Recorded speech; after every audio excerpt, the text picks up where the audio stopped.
Hi there. Hello, beautiful beings. How are you?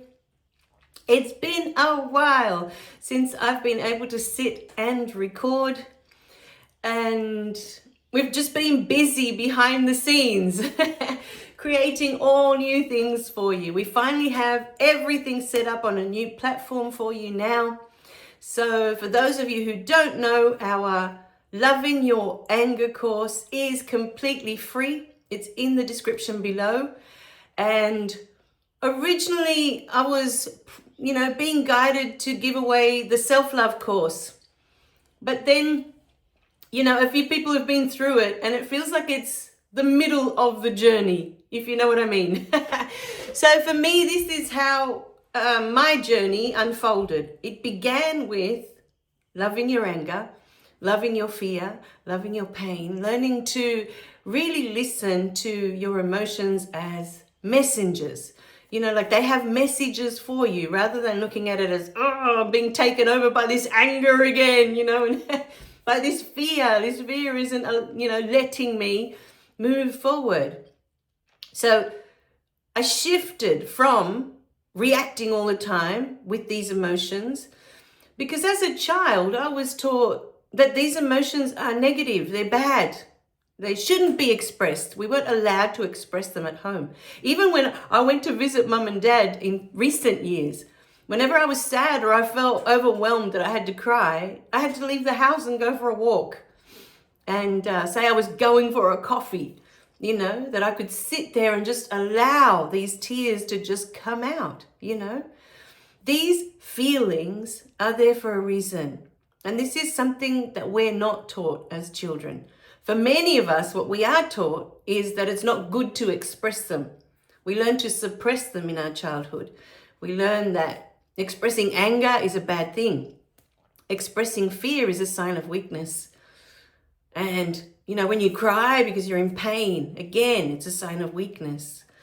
So for the most part, we're never really taught why those feelings are there, what they're for, what they're trying to tell us, So for me, that was the first step. And out of those three, out of the anger, the fear, and the pain, when I really sat with it, it was the anger. That was for me the biggest one. Yes, the fear is always there.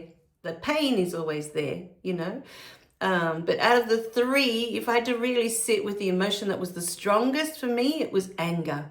And when I look out into the world, I still see so much anger everywhere, So we decided that loving your anger was the first step.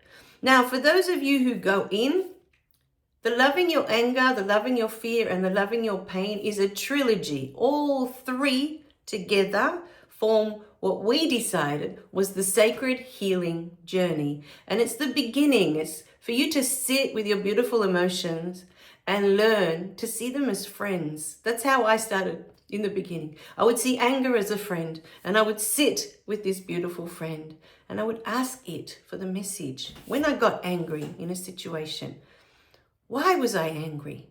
What about that situation or what that person did was making me angry? And just recently, in this past week, when my daughter was little, about 2 years old, 3 years old, we went to this group, for young children. I'm trying to remember what it's called now. It's like a mother's group where you take your children and they all play, in our local community center. And they have time together, the little ones. They get to make friends, because my child was an only child. So she didn't have siblings to play with, and she's always surrounded by adults. And I thought, oh, she needs to have other little ones to interact with, because they play differently than we do, Their imagination, their world is very different. How they play at different ages is different to how we would play with them. And I wanted her to have that, And so I signed up to this group when my daughter was about 2 years old. And when I went in, I know for me originally, it was for us to be in a different environment. And I knew at that age, I could see her. She wasn't interested in interacting with other children yet, So I was like, fine, I'll be with her. You know, we'll play, we'll make games, and I'll just follow her lead, you know. And we did that for about the first 2 years, until she was about 4. When she I mean, there were moments where she interacted with other children there or did things with other children, but it was not often, you know. Most times she liked to play in her own little world. Yes, there'd be chasings or, you know, hide and seek or things like that she would play with them, you know. But for the most part, in the first year or so, it was mainly me playing with her, interacting with her. And that's what she wanted. I was just there, and I was trying to talk to, you know, the other mothers that were there. But it was like there was this group that had already been formed, and it had been there for a while, because a lot of these mums, this was their 3rd or 4th child. And so thinking of it that way, they'd been here for about 10 years, you know, when you're thinking this is their 3rd or 4th child. This group had already been together for a good, you know, solid, at least 6 years, 6, 7, who knows, you know. I'm thinking more than that because of the ages, you know, of their children. Their oldest, you know, were like, some of them were starting high school. So if they still had little ones and they were in this play group, is what it's called, you know, and they had kids in high school, they had been here at least 10 years, I was thinking, you know, 8 to 10 years. So this group had been there for a while. But I remember always coming in and just being ignored, you know, like they never looked up to say hello. They never looked up to say, how are you? Or welcome back, or any of that. And it would have been a group of, I'm trying to think, 6 or 7 mums, you know, that were always sitting at this table when I arrived, that had already been set up, you know. And I just remember coming in thinking, oh, okay, well, I'm here for my daughter anyway, you know, for whatever she needs. I'm not really here for me. But there was one in particular, you know, this one lady, and there was something about her that she just made me feel so unwelcome, like she didn't want me there, you know. And so what I tended to do was, there were other new mums as well, and so I gravitated to them, you know. Whenever my daughter was busy playing with another child, I'd talk to the new mums, you know, because they were going through the same. They were all being ignored by this group that had been there forever, and they didn't care about making new friendships, obviously, you know, or making anyone feel welcome or anything. It was like it was their group, and we were, you know, infringing, I guess is the word, or we were, you know, but that was the feeling always, you know. And there was this one in particular, and her name is only 3 letters. And so it's been years. Every time she lives in my street, and every time I see her, there's this thing in the pit of my stomach, you know, this anger flares up of, you know, you were so rude. How dare you, you know, treat new people like that? Because she seemed to be the one that was the head of all of it, like running the whole thing, you know. And it's been like that for years. I see her and this anger flares up. You know, how dare you? You know, you were so rude. Make me feel so unwelcome, you know, when I'm new and I didn't know what was, you know, everything was new to me there. Everything, all the activities they were doing, everything that, anyway. And so what I learned from that was that eventually that group, 2 years later, by the time my daughter was 4, they were done. They were gone, right? There was a whole new group. But then I knew whenever someone new came in, to make them feel welcome, that this is how things work, and this is how, you know, and each, so often one of us brings in biscuits or something, each one takes a turn, you know, to do morning tea and all this sort of, so to explain to them, to welcome them, this is so-and-so, this is, you know, introduce them to the group. So I learned that from that experience, but it wasn't about that at all. In the last 2 weeks, I saw that person's name, those 3 letters, on 2 different license plates as I'm driving, right, home from work one morning.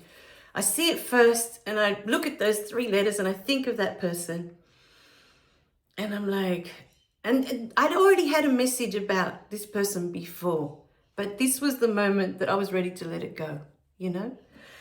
Another car pulls, like, there's 3 lanes, and I'm in the middle lane, and this car with those 3 letters on the license plate is on my left.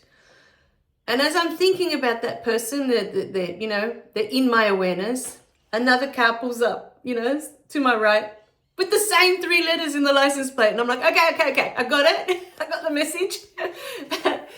I have to sit with this today. And what came up for me was the anger within me was about the rejection. How rejected and unwelcome I felt. But it was more about feeling rejected, that I didn't belong, that I wasn't good enough to be one of them. I wasn't good enough.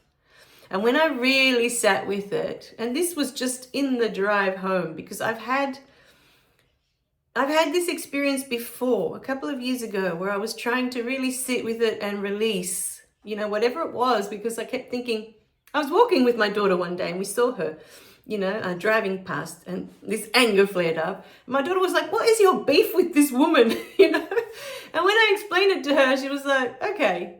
But it was kind of like, you shouldn't still be angry about it 10 years later. It was like, why are you still angry about it 10 years later? It's done. It's happened, And the first time I sat with anger, I realized she's just reflecting back what she is being, right? So if she's feeling that she's rejected in the world, that's what she's being. She's rejecting others because this is how she feels. If she's treating me like I'm not good enough, it's because she feels she's not good enough. But, and this is the most important but for everyone, when these things come up, if you are affected by how that person is being, it is serving you, because there is still something in you, in me as it was at the time, that was still feeling rejected. There was still something in me that was still feeling that I wasn't good enough. And it had nothing to do with this lady. She was just serving my beautiful experience. It had everything to do with the first decision that I made about myself when my sister was born. Now, this was something that's been coming up a lot. So as I drove home, I finally released it. I could finally see this person. I could see her face, and I could see myself. I was at her house in my head, and I was hugging her, and I was thanking her for this incredible experience. That I could feel rejected, that I could feel I'm not good enough. What an incredible experience, that she did that for me, because I still had that belief in my system that I wasn't good enough.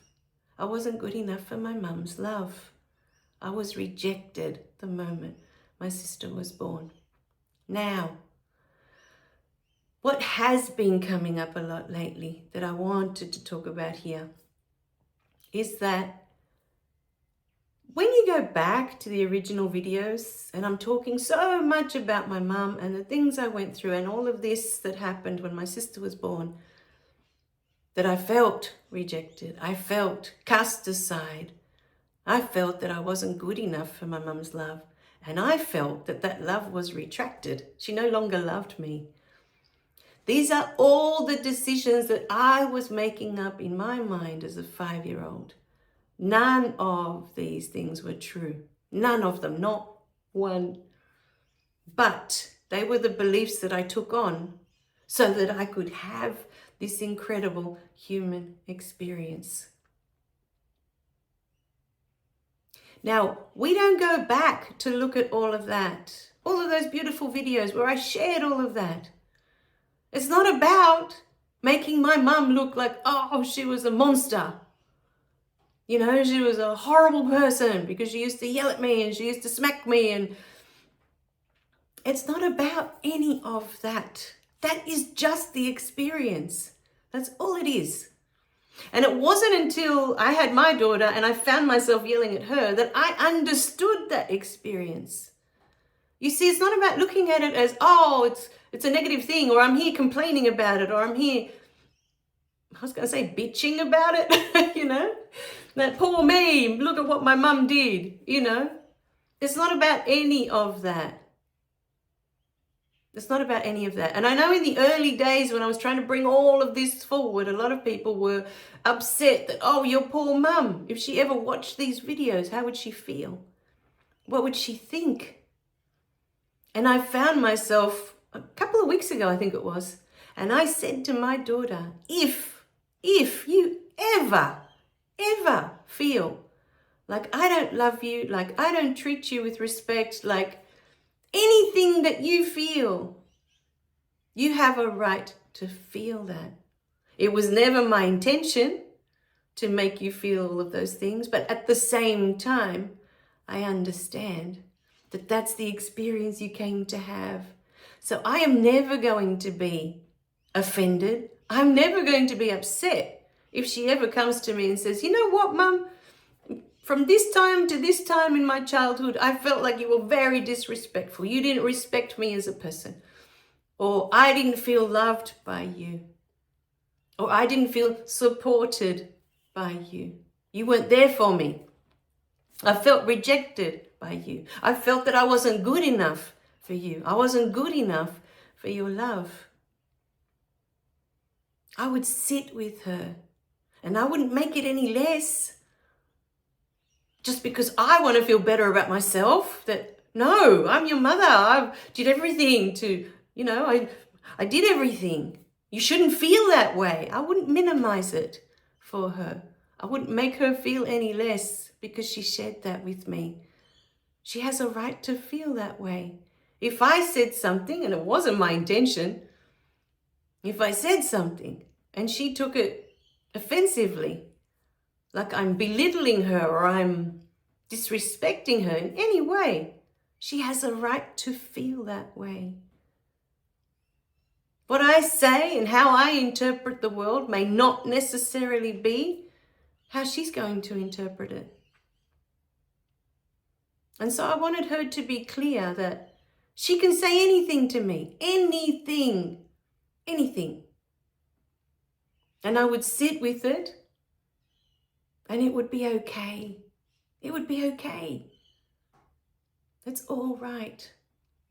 So in the next video, I'll talk a little bit more about experiences that I've had where I've tried to avoid her having pain or going through things. And they happen anyway because they're meant to. That's her journey. That's my daughter's journey, not mine.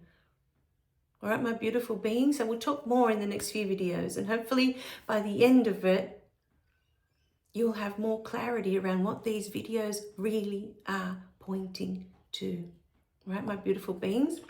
We love you guys. Remember to click like and subscribe so you don't miss any of the messages. We love you dearly, my darlings. Bye for now.